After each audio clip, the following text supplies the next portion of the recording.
Imagine walking into your boss's office and giving notice because your writing has become your primary revenue stream, or your podcast is successful enough that you can quit your day job, or maybe having your marketing on autopilot so you can spend your time on the art career you love rather than on marketing. Are you a creative person who's great at what you do, but marketing makes you freeze? You're not alone. I help passionate, purpose-driven creatives overcome fear, find their brand voice, and build a marketing strategy that works for them. Oh yeah, I also make it easy and painless. It's never too late to grow the business you've been dreaming about. Book an introductory call with me, Rob Southgate, at southgatesmallbusiness.com today. And let's take the pain out of marketing together.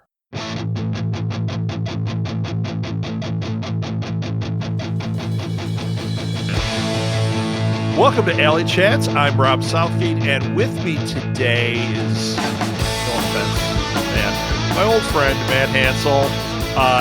We've been friends for a while. I absolutely love this man. He's a great guest, great artist, lots of fun.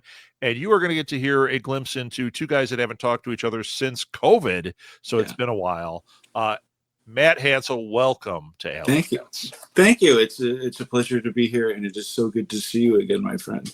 It's really funny to me that it just flew by. It did. I feel like you and I spoke outside of everything. It feels like, well, I live outside of time, so it feels like it just happened. Yes. And then as soon as you popped up, I'm like, oh no, I haven't talked to Matt in 3-4 years, something stupid like that. Oh my goodness, I can't believe it's been that long. I can't either. Well, the last time we talked, you were asking me about Substack, yes. and you were like, do you know anything about this? And I was like, no, but I will. Here's the funny thing. If you follow my other shows, I do a marketing show on Saturday mornings called Pour Over. If you follow my stuff, I talk about Substack almost every day now. I'm completely obsessed with it. So you're the reason. I blame you. You'll be getting a letter from Maeve telling you, thanks a lot, Matt. You've intruded upon my life with Substack. So Matt is an artist, probably best known originally for all the Underdog stuff and Dick Tracy affiliations, and I'm pulling it down. This is the first time it's been off the wall in years. Doing I don't know what you'd call it, like classic cartooning. I do a lot of Golden Age recreations in Dick Sprang and Shelley Moldoff style. That was for a poster that I did for a comic book store for Batman Day more than a couple now, but a few years ago. So let me tell you something about this print. Of all the artwork, all my artist buddies, all that, this is one of a handful that I saw at a con and we just bought. Because usually people are like, oh, here, take one of these, or like they want. You're my friends, right? Right. This one, I refused to take. We saw it. I said, I have to have that. Maeve bought it right there. And I'm like, man, it makes me so happy that I bought this. And it's been up. It was up when we talked last time, Matt. And it's still up. And it's one of only a couple of things that haven't rotated out, because it reminds me of you. I love this Batman art. I love how it looks. It's all great. So thank you very much. I'm very honored by that. So Matt, what are you doing now? I know that you always are doing 100 things. What do you got going right now? Right now, I've got a couple projects on the horizon. One of the main things I'm working on right now, the ticker in the bottom says to go to townshipcomicstrip.com. And that is this graphic novel serialized as a daily comic strip. So my friend Jeff Kirsten wrote it and does a lot of the inking on it. I do mostly the figure work and some of the plotting with him and stuff like that.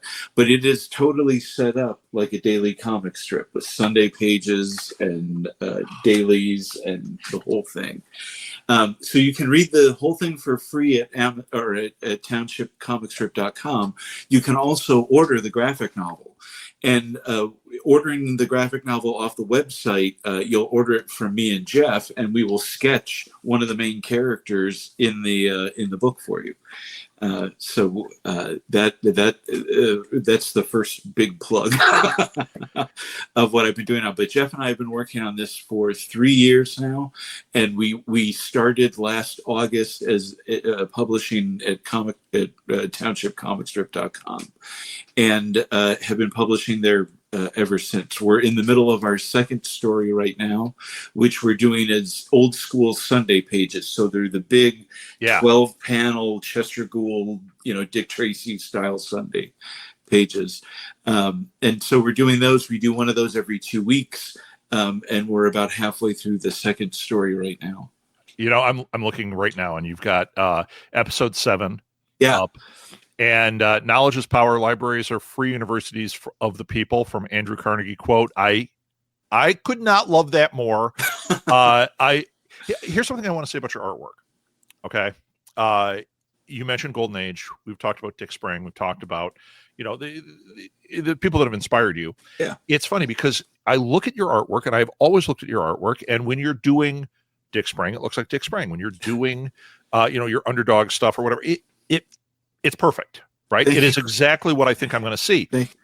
When I look at Township, when I look at, like you did Marty and Spud, they are distinctly Matt Hansel. Oh, thank you very much. While at the same time, they stand with those others, that particular type of Golden Age comic art. I cannot give you a bigger compliment, because to me, that is a huge compliment. I love it. I love the style. And I love that you are able to be a chameleon in that world, yet have your own voice. Thank you. I appreciate that. One of the things that I think made me a good Underdog artist, they really want you to stay on model. And that's one of if I have an artistic obsession other than stagnation, it's staying on model, or trying to come up with something that looks familiar but it's different. Like Marty and Spud looks familiar. It kind of looks like Dennis the Menace or Calvin and Hobbes or whatever, but it also is its own thing. And that's the same thing with Township. It conjures up feelings of Dick Tracy maybe, or Brenda Starr or something like that, but it is its own thing, and that's through a lot of obsessive hard work on my part, and I greatly appreciate you noticing that. So thank you very much. I really appreciate it. Yeah, it's funny when you just said Brenda Starr. I was looking at these images, and the Dick Tracy is definitely in there. But now that you've said Brenda Starr, I can't unsee Brenda Starr. So, okay, obviously you've got, this era is something that really speaks to you. I'm going to be a jerk. If you had to pick your number one that they're the one that when you work, you wish they were here to impress them. Who is it? Mm-hmm. Which creator? I would really love to have met Chester Gould, Dick Tracy's creator, and to impress him. I think. Yeah, that's what I'm looking for. The one who they see your stuff and they're impressed. I would Chester Gould, to impress him, and not just on an artistic level. Tracy is really subversive in a lot of ways, because it's a mega commentary on the military industrial complex, the role of police, the role of violence, the role of government, and things like that. And that's one of the themes Jeff and I have tried to pick up in Township, is to be kind of a spiritual successor to Chester Gould's version of Dick Tracy. And so if I knew that Chet had seen this and understood it and knew what we were doing, and liked it, that would mean a lot to me. Now, I know there's a Dick Tracy documentary, and I can't remember. Are you in the American original? Are you involved with that at all? I was there for a bunch of the tapings. Like I was there with Dick Loker when they did the interview with him. I was there when they did Gene Gould's O'Connell's interview. That's Chester's daughter, and the grandkids. But I myself was not involved. I was just a board member of the Chester Gould Dick Tracy Museum. But that American Originals was really cool. It was done by some local guys here in Woodstock, the Feerics, and they did an amazing job with it. I think it might still be available on DVD somewhere. Well, I was just going to say, I'm going to actually put it in the show notes so people can order it. And I can't stress how much you need to part with your money and buy this, just like you need to buy Matt's graphic novel. It's at Homage Productions. It's Chester Gould, an American Original. Yep. It is, I have it. It is an absolutely, I don't have the Blu-ray. I don't know if they do a Blu-ray. I have a DVD of it. I think they just have DVD. Fantastic documentary. It is. Even if you're not like, oh, I'm all into Dick Tracy, I got so much out of it. I thought it was great. Real tribute. Chet was the kind of all-American story. He grew up, dirt poor, literally, in Oklahoma, and kind of, shows up in Chicago with $20 in his pocket and becomes a freelancer. And then, after 40 tries and 10 years, he finally hits pay dirt with Dick Tracy. And then goes on to success. It's really kind of as American a story as you can get.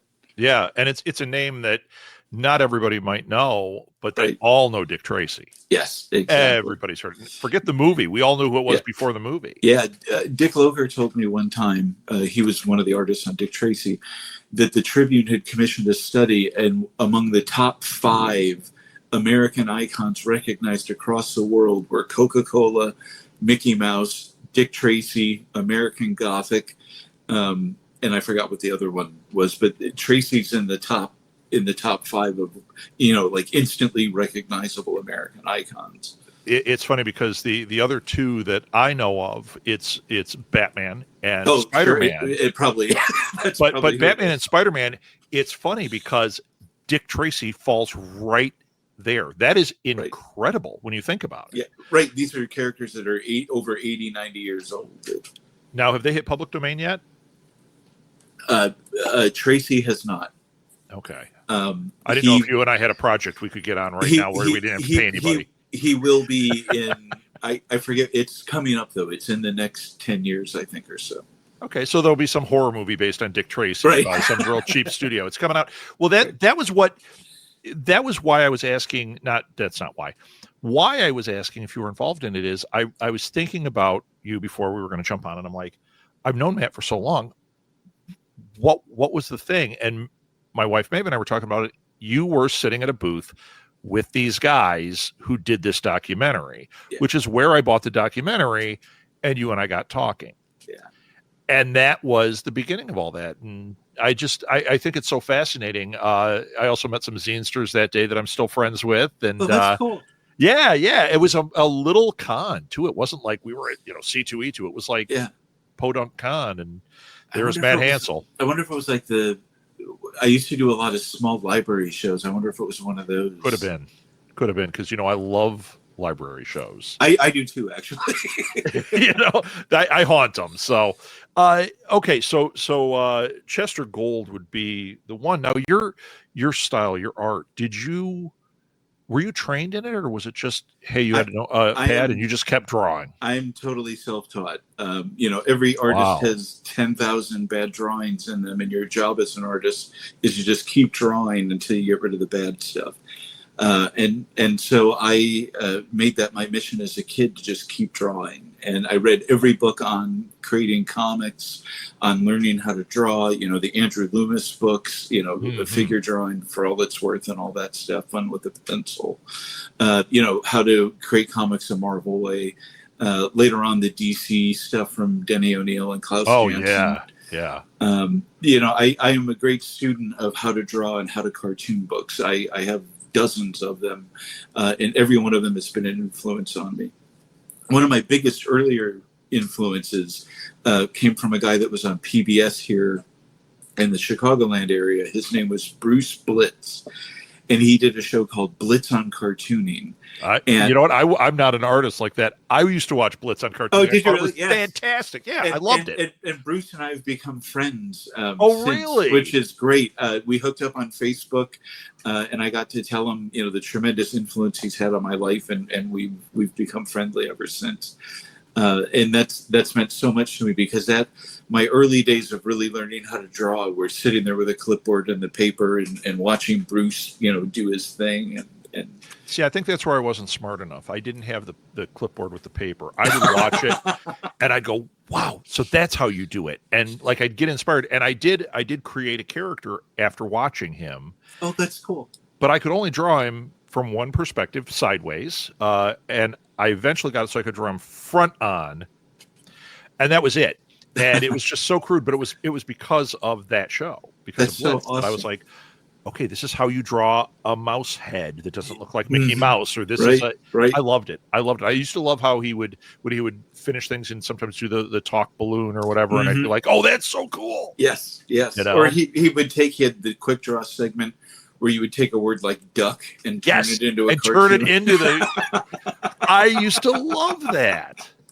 Wow, those were great. Yeah. So everyone that wasn't in Chicago, you missed out. Yes. So modern stuff. Mm-hmm. Okay, we're talking a lot of golden age, but modern stuff. Are there any artists right now that you are eating up the way you did the old cartoonists? Scotty Young. I think he is one of the... It's not shocking at all. Yeah, Scotty, I think, is one of the most talented cartoonists working right now, not just in terms of drawing, but his writing. Every one of his series that he's put out has been phenomenal. Yeah. So I pay a lot of attention to Scotty. Jim Mahfood, I really love his stuff. I think he is one of the most underappreciated cartoonists out there in terms of a unique voice and a unique style and a whole approach to doing this. Kind of irreverent sometimes, which I think the industry needs. So I'm glad that he does stuff like that. So I watch his stuff a lot. In terms of like mainstream comic book artists kind of stuff, Dan Mora, who's doing a ton of stuff at DC, and I just saw today is doing a Transformers book now. I think he's really good. Something popped up Transformers in my feed today. That's why. Okay. Yes. Him and Robert Kirkman, I think, are doing Transformers now. Yeah. I saw Kirkman on there. Now I got it. Okay. Yeah. But he's worked with Mark Waid on, I think it's World's Finest and maybe one of the Superman books, I forget. But I pay attention to his stuff. I really like it. I think he's really good in terms of classic, but also with modern sensibilities in terms of how he approaches the material. And I'm forgetting tons of other people, but those are off the top of my head people I still pay attention to. And I always pay attention to what guys like Matt Wagner's doing, or Mike Mignola, or some of the more independent-minded guys.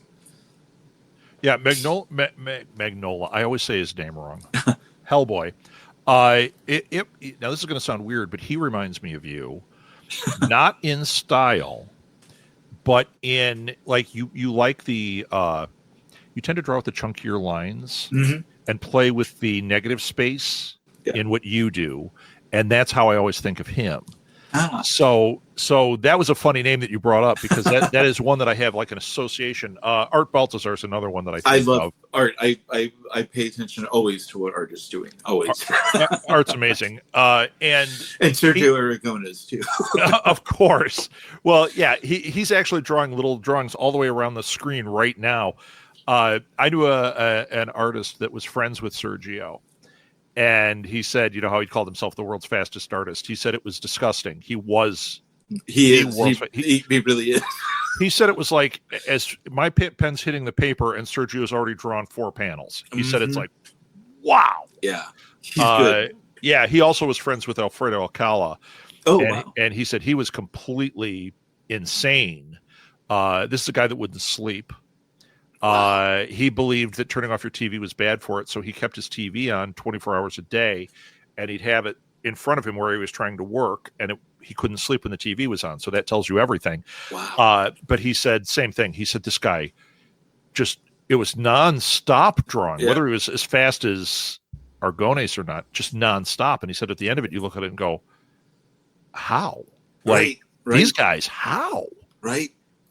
Yeah, I love it. The pen flows from their arm, right? And it just seems to just appear. It's amazing. Yeah. I'll have to look if I still have. I had like 5 copies of a book about him.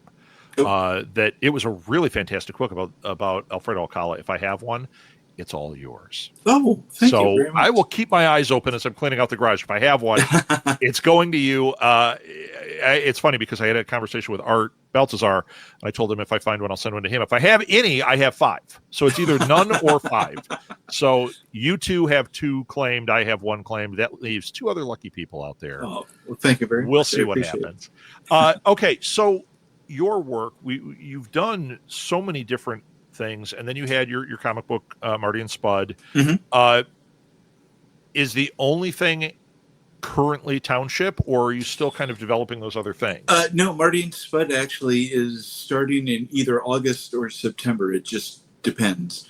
Marty and Spud is going to be distributed through a print subscription service called Stamp Fans. And it'll be done as a little mini comic, a booklet. And it'll be 8 pages, and you get it every month for, $7 or whatever it is. And every month you get a new chapter of the new graphic novel, the new Marty and Spud graphic novel that I'm going to serialize over the course of the next year, probably. But I just have been talking with the Stamp Fans people, and they're very excited to have a graphic novelist using their platform to distribute things. It's basically like Substack, except that it's for print. Yeah. You get something in the mail instead of something in the email. Right. So I'm very excited about that. I've been trying to figure out how to do something where I could keep printing costs down and also figure out how to distribute to people easily. And when I found this website, it really, they checked all the boxes for me, and I've talked to them a couple times. And we're going to work some things out, but it's going to be very exciting. I'm really psyched about doing this, and also the fact that I'm telling the sequel to the original Marty and Spud graphic novel. So this will be the sequel to the very first story. So I'm excited about that. Okay, so when the links are actually out there for this stuff, yes, you got to make sure I have them. Actually, what you should do, since it's going to be a little ways out. Yeah. You're invited to come back on. We'll talk all about Marty and Spud. Sure. But in the meantime, any links you have, I don't know if you've sent them to me, but I need you to send them to me. I will put them all in the show notes. And everybody listening and or watching, follow Matt, buy his stuff, support the artist. That's the whole purpose of this show, right? Is to introduce you to amazing people, amazing artists and creators, and get you to follow them and support them. Matt, this was way too long. We're not going to let it happen that way again. No. I need you to send me stuff as things are coming up for you, and we will continue to promote and have you on shows. And man, I just love having you on, man. Thanks. It's always fun. All right. What's the best place for people to interact with you? The best place is probably either Instagram or Facebook. Probably Instagram. I'm more on it these days for whatever reason. But my Instagram handle is just at Matthew Hansel, so it's real easy. Great. And you get to see lots of cool art there, too. Yes. Yeah, it's all art. I don't post anything else. So. I love it. All right, Matt, thank you so much for being on. Thank you. Good luck with all the projects. Thank you for having me. I appreciate it.